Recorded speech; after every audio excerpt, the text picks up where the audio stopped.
ప్రజలకు మోదీ సూచనలు ఎందుకు చేశారు? ఈ సూచనల గురించే ఇప్పుడు దేశవ్యాప్తంగా చర్చ సాగుతోంది. గోల్డ్ కొనకుండా జనం ఆగుతారా? పెట్రోల్ ధరల పెంపుకు సూచనగా మనం భావించాలా? ఎలక్ట్రిక్ వాహన ధరలకు రెక్కలు రాబోతున్నాయా? వంట నూనెలు మంటెక్కిస్తాయా? ఆర్థిక వ్యవస్థ కల్లోలంగా మారబోతుందా? రాహుల్ కూడా ట్వీట్ చేశారు. ఆ పోస్ట్ లో ఏం తినాలో ఏం కొనాలో ప్రభుత్వం చెబుతుందా అంటూ విమర్శల వర్షం కురిపించారు ప్రతిపక్ష నేత. ఇదంతా యుద్ధ దుష్ప్రభావమా? భవిష్యత్తు విపత్తు సంకేతమా? ముందు జాగ్రత్త చర్యల్లో భాగమా? విపక్షాల విమర్శలకు సర్కార్ జవాబుందా? రైట్, అసలు మోదీ సూచనలు ఎందుకు చేశారు? ఆ భాగ్యనగర వేదికగా అంతర్జాతీయ మార్కెట్లో ముడి చమురు ధరల పెరుగుదల, పశ్చిమాసియా సంక్షోభం కారణంగా దేశ ఆర్థిక భద్రతను కాపాడేందుకు పెట్రోల్ డీజిల్ వాడకాన్ని తగ్గించాలని ప్రధాని నరేంద్ర మోదీ ప్రజలకు పిలుపునిచ్చారు. దిగుమతులపై ఆధారపడటాన్ని తగ్గించి విదేశీ మారక ద్రవ్యాల నిల్వలను కాపాడుకోవడం ఇప్పుడు అత్యంత ఆవశ్యకతమని చెప్పుకొచ్చారు. చమురు దిగుమతుల భారాన్ని తగ్గించడం ద్వారా దేశ ఆర్థిక వ్యవస్థపై ఒత్తిడిని తగ్గించే ప్రయోజనాలు కలుగుతాయనే సందేశం ఇచ్చారు ప్రధాని. ఇది మొదటి అంశం చమురుకు సంబంధించి. ఇక గోల్డ్ గురించి కూడా ప్రధాని మాట్లాడారు. గోల్డ్ కొనకుండా జనం ఆగుతారా? ఎస్ అన్నవారే ఉన్నారు. ఎందుకంటే గోల్డ్ కొనుగోలు పెరగడం వల్ల దేశంలోని డబ్బు విదేశాలకు వెళ్లడంతో తీవ్ర నష్టం జరుగుతుందన్న టాక్ ఎప్పటి నుంచో వినిపిస్తోంది. అలాంటిది ప్రధాని మోదీ ధైర్యం చేసి బంగారం కొనొద్దంటూ కమెంట్స్ చేయడం ఇప్పుడు సంచలనంగా మారింది. మరి ప్రజలు ప్రధాని మాట వింటారా? ఏం జరగబోతుంది? రైట్, మోడీ ఏమన్నారో ఇప్పుడు చూద్దాం. साथियों, गोल्ड यानी सोने की खरीद एक और पहलू है जिसमें विदेशी मुद्रा बहुत अधिक खर्च होती है। एक जमाना था जब संकट आता था, कोई युद्ध होता था, तो लोग देश हित में सोना दान दे देते थे। आज दान की जरूरत नहीं है, लेकिन देश हित में हमको ये तय करना पड़ेगा कि साल भर तक घर में कोई भी फंक्शन हो, कोई भी कार्यक्रम हो, हम सोने के गहने नहीं खरीदेंगे, सोना नहीं खरीदेंगे। विदेशी मुद्रा बचाने के लिए हमारी देशभक्ति हमें चुनौती दे रही है और हमें इस चुनौती को स्वीकार करते हुए विदेशी రైట్, ఇక పెట్రోల్ బంగారంపై రేషన్ దేనికి సూచన అనుకోవాలి? ఇలాంటి టైంలోనే ప్రధాని మోదీకి ఇరాన్ అమెరికా వార్తో గుర్తుకొస్తుందా? మోదీ స్టేట్మెంట్ ని దేశ ప్రజలు వింటారా అంటే ఏమో అన్న అనుమానాలే వినిపిస్తున్నాయి. బంగారం ఎక్కువ మొత్తంలో కొనుగోలు చేయడం వల్ల సుంకాల పేరుతో భారీగా మనకు చర్చ సాగుతోంది, భారీగా అమౌంట్ తరలిపోతుంది విదేశీ మారక ద్రవ్యం. అలాంటి పరిస్థితుల్లో ప్రధాని మోదీ బంగారం కొనుగోలు చేయవద్దని ఎందుకన్నారు అన్న చర్చ కూడా తీవ్రంగా సాగుతుంది. ఎలక్ట్రిక్ వాహన ధరలకు రెక్కలొస్తాయా? ఎస్, ఇక అందరూ కూడా ఎలక్ట్రిక్ వాహనాల వైపు మొగ్గు చూపుతున్నారు. పెట్రోల్ ధరలు పెంచితే కొత్త వాహనాలు కొనేవారంతా ఎలక్ట్రిక్ వాహనాల వైపే మళ్లుతున్న పరిస్థితులు కూడా కనిపిస్తున్నాయి. ఆ వెంటనే వాహన ధరలు కూడా పెరుగుతాయా? మరి వీటిని కేంద్ర ప్రభుత్వం నియంత్రించగలుగుతుందా? వంట నూనెలు మంటెక్కించబోతున్నాయా? ఇప్పటికే వంట నూనెలు ఉడుకుతున్నాయి, ధరలు రోజు రోజుకు రెట్టింపు అవుతున్నాయి. ముడి ఆయిల్ సరుకు పెద్ద ఎత్తున విదేశాల నుంచి దిగుమతి చేసుకోవాల్సి వస్తోంది. దీంతో ఒక్కసారిగా ధరలు పెరిగిపోతున్నాయి. ఏం కొనాలో కూడా ప్రభుత్వమే చెబుతుందా? ఇదే ఇప్పుడు పెద్ద ప్రశ్న. మోదీ కమెంట్స్ పై విపక్షాలు ఎదురుదాడికి దిగుతున్నాయి. కాంగ్రెస్ అగ్రనేత రాహుల్ మోదీపై విమర్శలు చేశారు. ఏం కొనాలో ఏం తినాలో ప్రభుత్వమే చెబుతుందా అని ప్రశ్నించారు రాహుల్. ఇక సంక్షోభం యుద్ధ ప్రభావమేనా? ఏంటి అసలు ఈ సంక్షోభం ఎందుకు వస్తుంది? అందులో ఎలాంటి డౌటు లేదు. కాకపోతే ఆయిల్ వంటి కీలకమైన వనరులు మన దగ్గర లేకపోవడం పెద్ద లోటనే చెప్పాలి. ఆ టాక్ ఎప్పటి నుంచి కూడా వినిపిస్తుంది. దానికి తగ్గట్టుగా ప్రభుత్వాలు జాగ్రత్తలు తీసుకుంటున్నాయని చెప్తున్నా ఎప్పుడు కూడా మనం ఆ సందిగ్ధంలో, ఆ చక్రబంధంలో ఇరుక్కుపోతూనే ఉన్నాం. భవిష్యత్తు విపత్తు సంకేతమా? ఏం జరుగుతుంది అంటే అవును అనే అంటున్నారు చాలా మంది విశ్లేషకులు. ఎందుకంటే ఇప్పుడే ఇలా ఉంటే భవిష్యత్తులో ఇంకా ఎలా ఉంటుందోనన్న ఆందోళన అయితే రోజు రోజుకు వ్యక్తమవుతుంది. ముందు జాగ్రత్త చర్యల్లో భాగంగానే ప్రధాని అందరినీ అప్రమత్తం చేసే ప్రయత్నం చేశారా?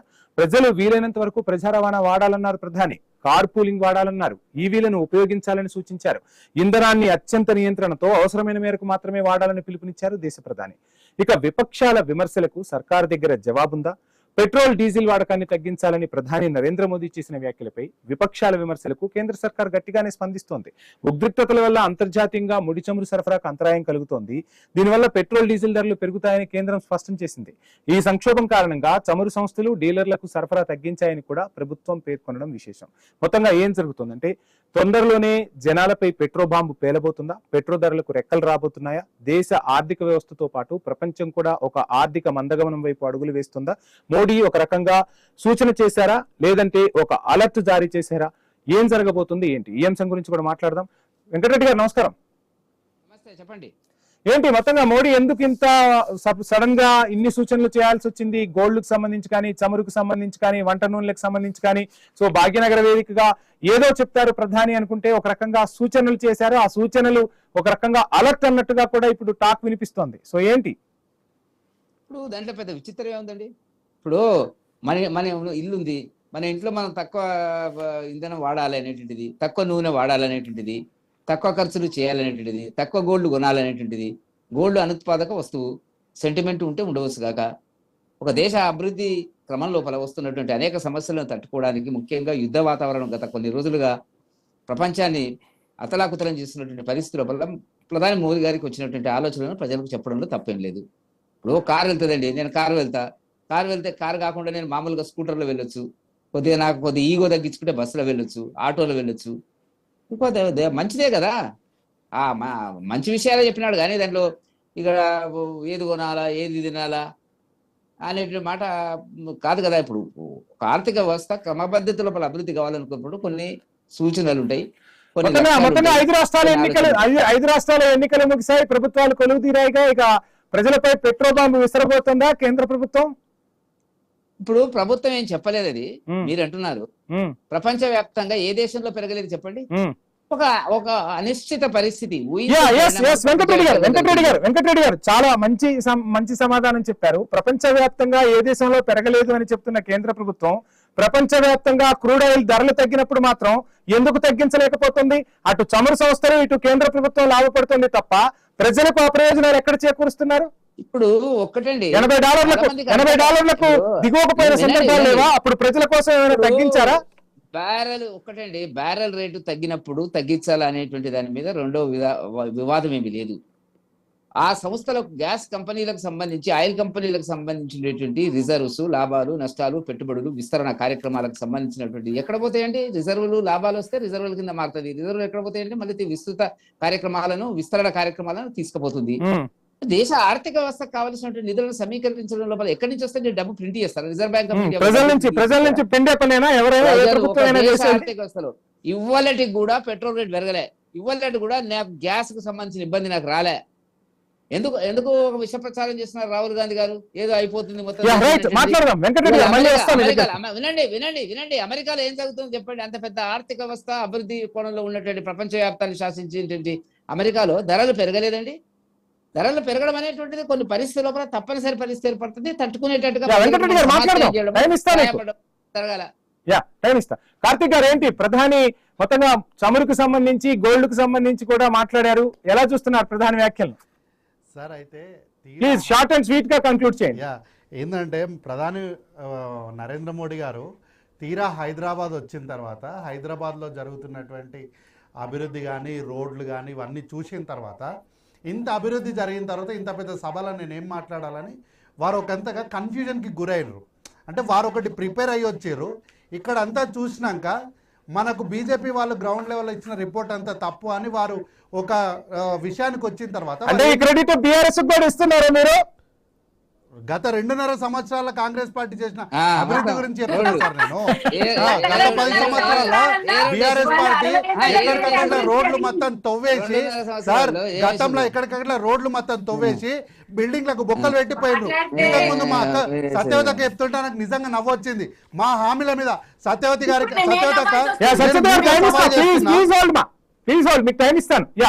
అయితే ఇంతకు ముందు వారు మాట్లాడుకుంటూ మా హామీలు, మా గ్యారంటీలు అన్నారు. అక్క నేను సిద్ధంగా ఉన్నా, మా హామీల మీద గ్యారంటీల మీద మీరు మా మీద ఒక పుస్తకం వేసారు కదా, ఆ పుస్తకం పైన మాట్లాడని నేను చర్చకు కార్తీక్ గారు. సార్ నాకు ఒక్క నిమిషం టైం ఇవ్వండి సార్, ఒక్క నిమిషం టైం. అయితే మా హామీలు అన్నారు కదా, మా హామీల కన్నా ముందు వాళ్ళు 2 పుస్తకాల హామీలు ఇచ్చారు. ఈ పుస్తకాలు కూడా పట్టుకొని వస్తా, కాబట్టి వాళ్ళు కూడా చర్చకు ఒకవేళ సిద్ధం అంటే చెప్పాలి. అయితే సార్ గతంలో ఏం తినాలో బీజేపీ వాళ్ళు చెప్పారు, తర్వాత ఎక్కడ తినాలో బీజేపీ వాళ్ళు చెప్పారు, ఇప్పుడు లాస్ట్కి వీళ్ళు ఏం తినాలో ఎంత తినాలో కూడా చెప్తున్నారు. నేను అనుకుంటా ఇంకొక 2-3 సంవత్సరాల తర్వాత సంసారం ఎట్లా చేయాలో కూడా వీళ్ళ పర్మిషన్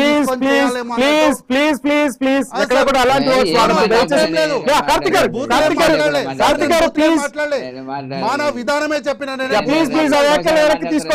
ఎందుకు ఇదేమైనా తప్పు? చాలా సమయం మళ్ళీ మీ దగ్గరకు వస్తాను.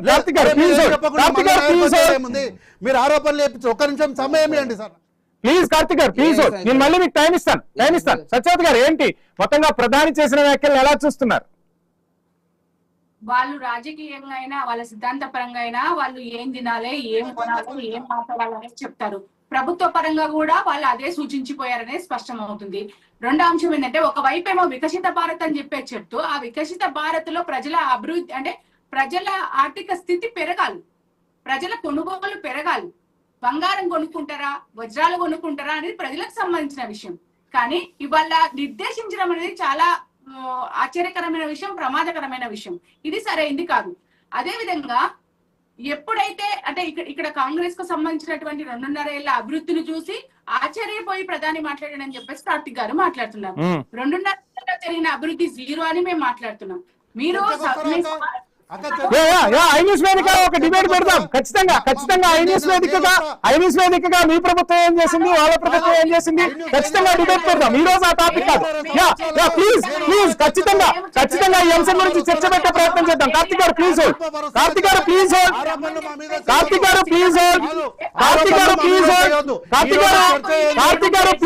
చర్చ ఖచ్చితంగా చేపడదాం. ఐన్యూస్ వేదిక గారే చర్చ చేపట్టే ప్రయత్నం చేద్దాం. రాజకీయాలు మాట్లాడతారని చర్చ అయితే మా మీద సత్యవతి గారు ప్లీజ్ శేషు సార్ క్లియర్ గా చూస్తూ ఉన్నాం. మొత్తంగా ప్రధాని ఒక సందేశం ఇచ్చారు. అదేవిధంగా ఆ సూచన అనుకోవాలా, అలర్ట్ అనుకోవాలా, ఒక ఎకనమిస్ట్ గా ఏం చెప్తారు ప్రధాని చెప్పిన సూచనలకు సంబంధించి?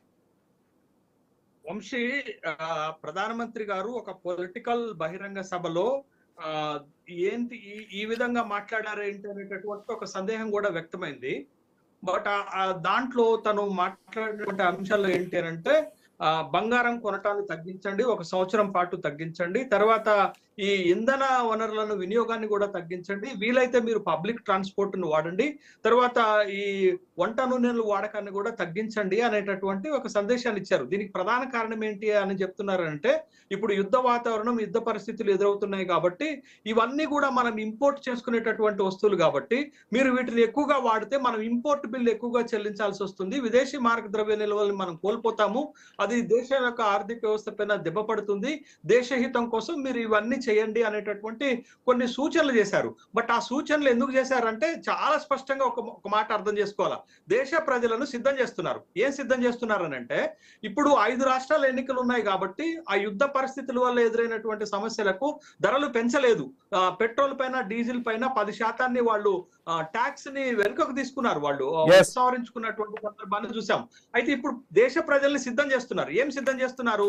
రాబోయే రోజుల్లో మేము ఆల్రెడీ 1332 రూపాయలు కమర్షియల్ గ్యాస్ బండ ధర పెంచారు, 60 రూపాయలు మీరు డొమెస్టిక్ గ్యాస్ పెంచారు, భవిష్యత్తులో ఇంకా పెంచుతారు, డీజిల్ రేట్లు పెరుగుతాయి, పెట్రోల్ రేట్లు పెరుగుతాయి, వీటన్నిటి రేట్లు పెరుగుతాయి అనేటటువంటి ఒక సూచన, ఒక సందేశాన్ని ప్రధానమంత్రి గారు ఇచ్చినటువంటి సందర్భంగా మనం ఇక్కడ ఆలోచన చేయాల్సినటువంటి అవసరం ఉంది.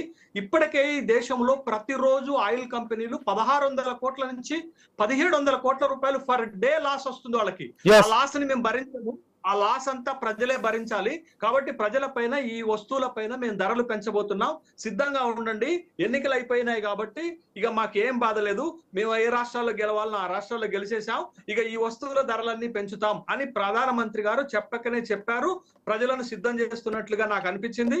ఖచ్చితంగా ఈ నెలలో ఈ మే ఎండింగ్ కల్లా ఈ వస్తువుల ధరలన్నిటిని కూడా ఆకాశానికి అంటేటటువంటి అవకాశం ఉంది. అందుకే ప్రధానమంత్రి గారు ముందస్తుగా ఈ సభలో, రాజకీయ సభ అయినప్పటికి కూడా దేశహితం కోసం మీరు ఇవన్నీ చేయాలని చెప్పినట్లుగానే నాకు కనపడింది. కానీ వాస్తవానికి ఏంటి అని అంటే ఈ ధరలన్నీ కూడా పెంచకపోవటానికి కారణం 5 రాష్ట్రాల ఎన్నికలే. ఆ ఎన్నికలు అయిపోగానే మీరు చూడండి, ఏప్రిల్ 30వ తారీఖు నాడు, ఏప్రిల్ 29 ఎన్నికలైతే ఏప్రిల్ 30వ తారీఖు నాడు 933 రూపాయలు కమర్షియల్ సిలిండర్ పైన ఒక్కరోజే ధర పెంచారు. అంటే ఎంత పెద్ద ఎత్తున పెంచారు. కాబట్టి భవిష్యత్తులో కూడా ఈ ఆ రోజే పెట్రోల్ బంకులన్నీ కూడా ఒక్కసారిగా స్టాక్ నిల్వలు పెట్టుకున్న పరిస్థితి, ఎక్కడ కూడా పెట్రోల్ కొరత కనిపించింది, కాస్త హడావిడి కూడా కనిపించింది శేషు సార్. ఏప్రిల్ 28, ఏప్రిల్ 29 నాడు మొత్తం బ్లాక్ మార్కెటింగ్ చేశారు దేశంలో. ఎందుకనంటే ఏప్రిల్ 29 నాడు ఎన్నికలు అయిపోగలనే ఇక పెట్రోల్ డీజిల్ ధరలు పెరుగుతాయనే ఉద్దేశంతో ఏ బంకులో కూడా పెట్రోల్ పోయకుండా ప్రజలను నానా ఇబ్బందులు పెట్టినటువంటి సంఘటన చూసాం. ఖచ్చితంగా పెట్రోల్ డీజిల్ ధరలు 4 రూపాయల నుంచి 5 రూపాయలు పర్ లీటర్ మీద పెరగబోతున్నాయి అనేటటువంటి సంకేతం ఆల్రెడీ ఇచ్చారు. ఈ ప్రధానమంత్రి పెరేడ్ గ్రౌండ్ వేదికగా చేసినటువంటి ప్రసంగంలో కూడా అదే కనపడింది. ఇండైరెక్ట్ గా ప్రజలను సిద్ధం చేస్తున్నట్టుగానే మనం భావించాలి. Right, thank you so much Seshu sir. అదేవిధంగా సత్యవతి గారు, కార్తిక్ గారికి, వెంకటరెడ్డి గారికి thank you sir. Thank you so much prime time debate లో పార్టిసిపేట్ చేసినందుకు. సో మొత్తంగా దేశంలో ధరలు అయితే పెరగబోతున్నాయి. ఒక్క పెట్రోల్ ధరలు పెరిగితే దేశ ఆర్థిక వ్యవస్థకు సంబంధించి, అదేవిధంగా దేశంలో ప్రతి వస్తువుపై కూడా ధరలు పెరిగే అవకాశాలు అయితే స్పష్టంగా కనిపిస్తున్నాయి. ప్రజలు జాగ్రత్తగా ఉండాల్సిన అవసరం ఉంటుంది, అప్రమత్తంగా ఉండాల్సిన అవసరం ఉంటుంది. ప్రజలపైనే ఆ బాంబు, ఇటు పెట్రోల్ బాంబు అవ్వచ్చు, నిత్యావసర వస్తువుల ధరలు కూడా ఆకాశాన్ని అంటే పరిస్థితులు అయితే కనిపిస్తున్నాయి. చూద్దాం రాబోయే రోజుల్లో ఏం జరగబోతుంది. దేశ ఆర్థిక వ్యవస్థకు సంబంధించి కూడా ప్రధాని సూచనలు చేశారు. అదేవిధంగా ప్రపంచ ఆర్థిక వ్యవస్థ ఎటువంటి ఒడిదుడుకులు ఎదుర్కోబోతుంది, ఇవన్నీ కూడా ప్రజలపై ఏ విధమైన ప్రభావాన్ని చూపుతాయి. రాజకీయ పార్టీలు, అదేవిధంగా పాలకులు ఈ సంక్షోభాల నుంచి ప్రజలను ఏ విధంగా గట్టెక్కించబోతున్నారు అనేది కూడా వేచి చూద్దాం. ఇది వాళ్ళ prime time debate. Stay tuned.